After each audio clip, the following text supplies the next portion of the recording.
I'm Jim Smith, USG Committees for MUN. Today's video is going to be about how to pass notes. Okay, so the first thing you need to be aware of is the distinction between notes to crisis staff and notes to the chair.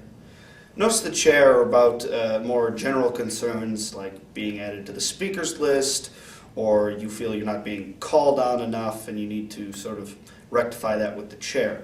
Notes to crisis are for specific actions or questions within your character's purview, talking to your home government, for example, things of that nature, taking specific action, using resources that are under your control.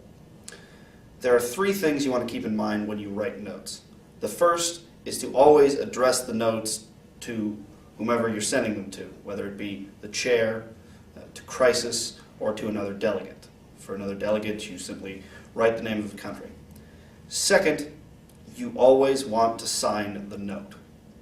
Otherwise, whoever gets the note isn't going to be able to first deliver a response note back to you, and second of all, they're not going to know precisely how to respond given your character or your country. Lastly, you're going to always want to make your notes brief and specific. If you write a page-long note or you don't go into specifics, you're not going to get a real effective response from another delegate, from crisis staff, or from the chair.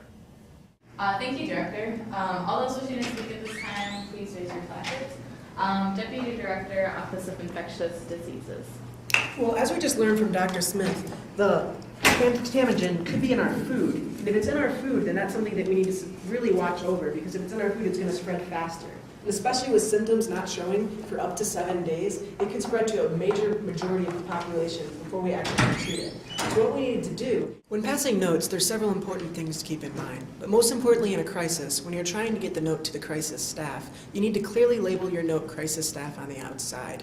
This way, whether you pass it to the chair in the room or hold it up for a crisis staff personnel to pick it up, it will automatically get to your crisis directors so they can respond to you effectively. Also, when you pass the notes, you need to always sign your name. Doing this, it's the only way that we can write back to you or even know you're the person that wrote the note. Finally, you need to keep your notes direct and keep them very specific. When asking something of crisis staff or asking your delegates other questions, you need to not be vague. If the note is vague, no one can really help you out or they won't know what you mean. The more specific it is, the more likely you are to get a real response.